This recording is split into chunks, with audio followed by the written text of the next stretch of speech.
Hello everyone, welcome to the physics academy. तो चलिए आज हम फिर क्लास 10th PYQ सीरीज लाए हैं, जिसमें आज हमारा पहला क्वेश्चन है और रजिस्ट्रेटिव बेस्ड क्वेश्चन है। तो हमको पता था कि पहले ही हमने पढ़ाया है कि रजिस्ट्रेटिव किस किस फैक्टर पे डिपेंड करती है रेजिस्टेंस। तो हमने बताया था कि रेजिस्टेंस जो है नेचर के ऊपर, मटेरियल के ऊपर, एरिया के ऊपर, लेंथ के ऊपर डिपेंड करती है। तो हमने वैसा ही एक क्वेश्चन दिया है जो कि 2023 में आया हुआ है, 3 नंबर का क्वेश्चन है। 2023 में ये क्वेश्चन आया है और 3 मार्क्स का है। 3 मार्क्स का क्वेश्चन है, 2023 का क्वेश्चन है। बहुत ही शानदार क्वेश्चन है। चलिए आपको दिखाते हैं कैसे होगा। तो पहला पूछा क्या, determine the cross sectional area. हमको एरिया निकालना होगा। क्रॉस सेक्शनल एरिया क्या होती है? ये वायर है, इस एरिया को हम बोलते हैं क्रॉस सेक्शनल एरिया। इसको ये जिसका डायमीटर ये दिया है, डी की वैल्यू दिया है 14 सेंटीमीटर। किसमें दिया है? सेंटीमीटर में दिया है। ठीक है, तो हमको ये सर्कल की तरह लग रहा है, तो हम लिखेंगे area of circle. Area of circle pi R का स्क्वायर, यहाँ पे डी दिया है। रिलेशन डी और आर का हमें पता होगा, मैथ में सर बताए होंगे। D is equal to 2r होता है, तो r इज इक्वल टू क्या लिख सकते हैं? d अपॉन में 2। तो d की वैल्यू 14 दिया है, अपॉन में 2 से डिवाइड कर देंगे 7। तो 7 सेंटीमीटर में मीटर में करेंगे तो 7 × 10⁻⁻2 मीटर। ये हमको क्या मिल गया? रेडियस। तो यहाँ पे रखेंगे पाई की वैल्यू 22 अपॉन में 7, r की वैल्यू 7 × 7, लेकिन सेंटीमीटर को मीटर में करना पड़ेगा। तो देखो 7 × 7 लिखे, तो इसको भी 2 बार हम लिखेंगे, तो 10⁻⁻4। एक 7 से एक 7 कैंसिल आउट, 7 2 जा 14, 7 2 जा 14, 115 × 10⁻⁻4। ये एरिया आ गई मीटर का स्क्वायर। ये एरिया आ गई, कौन सी एरिया आ गई? क्रॉस सेक्शनल एरिया, जो कि क्वेश्चन फर्स्ट का आंसर हमारा मिल गया। सेकेंड में क्या? Calculate the length of wire required 0.12 ohm resistor. 0.12 ohm resistor है, कितना है? 0.12 ओम। तो रजिस्टिविटी के लिए फार्मूला क्या था? R is equal to rho L upon में A। तो रेजिस्टेंस की वैल्यू 0.12, रजिस्टिविटी नहीं पता है, सॉरी रजिस्टिविटी दिया है 1.8 × 10⁻⁻8। लेंथ नहीं पता है, एरिया पता है 154 × 10⁻⁻4। अब देखिए यहाँ पे ऊपर नीचे 10 से 100 से मल्टीप्लाई कर लेते हैं।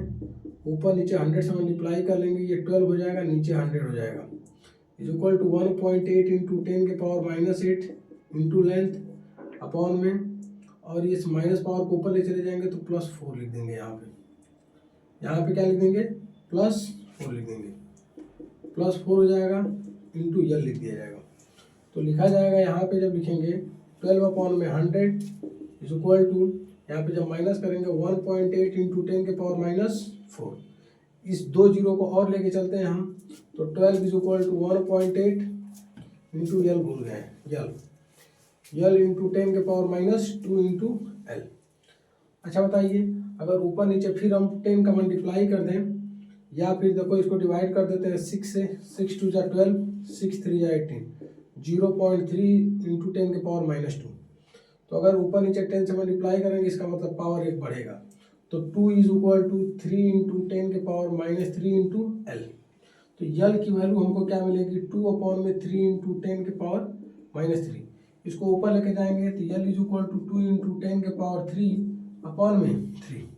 इसको अगर मल्टीप्लाई कर डिवाइड कर दिया जाए तो लिखेंगे 20 × 10⁻2 अपॉन में 3। इसे डिवाइड कर देंगे 6.67 × 10⁻2। ये क्या आएगी? लेंथ की यूनिट मीटर में। इतनी बड़ी वायर होगी तब रेजिस्टेंस कितना होगा? 0.12 ओम, और उसकी एरिया कितनी होगी? 154 × 10⁻⁻4 मीटर स्क्वायर। ठीक है, अब हम चलेंगे क्वेश्चन नंबर 2 की तरफ। तो चलिए, क्वेश्चन नंबर 2 है हमारा PYQ सीरीज का। बोला है कि ये सर्किट डायग्राम में, इसमें 8 ओम जो रजिस्टर दिख रहा है आपको, हमें पता करना होगा कि ये 8 ओम रजिस्टर किसमें, पैरेलल में है या फिर सीरीज में। तो पैरेलल में है या सीरीज में है, उसी बेस पे हमको क्वेश्चन नंबर फर्स्ट को सॉल्व करना है कि इसका कॉम्बिनेशन क्या होगा, पैरेलल होगा या फिर सीरीज होगा। दोनों के लिए हमने सिंपल सा फार्मूला बता रखा है, बिल्कुल सिंपल फार्मूला बताया हमने, आप ऐसे काम कर सकते हैं। सेकेंड है calculate current in the circuit, इस पूरे सर्किट में करंट हमको फाइंड करना। थर्ड है कैलकुलेट पावर। तीसरा क्या है, पावर। 3 नंबर का क्वेश्चन है जो कि 2022 में क्वेश्चन आया हुआ है। तो हम इस क्वेश्चन को कैसे सॉल्व करेंगे, पहले क्वेश्चन को सभी लोग ध्यान से देखें और ट्राई करें। चलिए, सबसे पहले हमको देखना होगा कि ये दोनों, पहला क्वेश्चन यही है कि ये दोनों जो रजिस्टर ये कैसे ऐड है। तो हमको दोनों एक दूसरे में करंट डिवाइड होगा, इसका मतलब यहाँ पे करंट अगर आई यहाँ से गया, यहाँ तक आई आएगा। यहाँ दो रास्ता हुआ, मतलब दोनों में डिवाइड हो गया। अगर इसमें करंट I1 हो गया तो इसमें क्या बचेगा, I माइनस I1। एक में आई, दूसरे में क्या हो जाएगा, I माइनस I1। फिर वापस चला गया, दोनों को जब जोड़ देंगे तो I1 plus I minus I1, ये इससे कैंसिल आउट, तो टोटल करंट क्या मिल गया, I। यहाँ से करंट कौन सा निकला था, I, फिर वापस करंट कौन सा आ गया, I। इसका मतलब ये पैरेलल कॉम्बिनेशन है। कैसा है, पैरेलल है। तो पैरेलल के लिए फार्मूला बताए थे R1 R2 अपॉन में R1 प्लस R2। तो R इक्विवेलेंट की वैल्यू 8 इंटू 8 अपॉन में 8 प्लस 8। R इक्विवेलेंट की वैल्यू कितनी होती है, 8 8 जा 64 अपॉन में 16, इससे डिवाइड कर देंगे तो R इक्विवेलेंट की वैल्यू आएगी 4 ओम। अच्छा चलिए, एक तरीका और आपको बताते हैं। जब भी दो सेम रजिस्टर अगर पैरेलल में ऐड करना हो तो वैल्यू क्या होगी, एक जो रजिस्टर होगा उसी का आधा कर लेंगे। वैल्यू क्या होगी, एक जो रजिस्टर होगा उसी का आधा कर लेंगे। आप 2 4 5 क्वेश्चन इसके बेस पे ट्राई करें और देखें कि क्या मैंने एग्जैक्ट बताया या नहीं।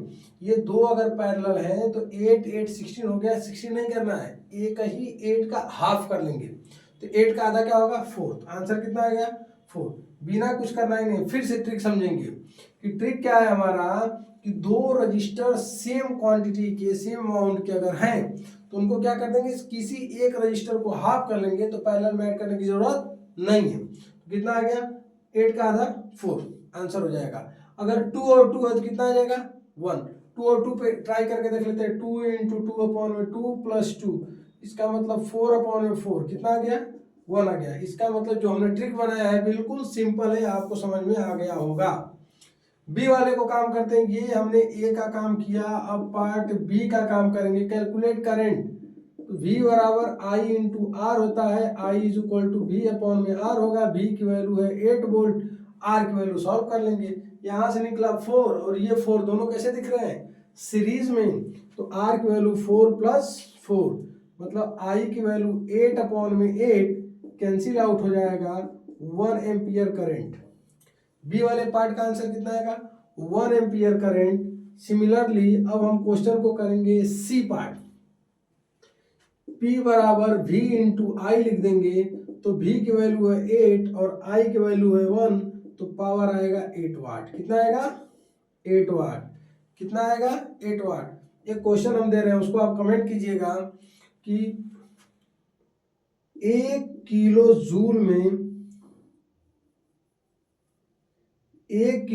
में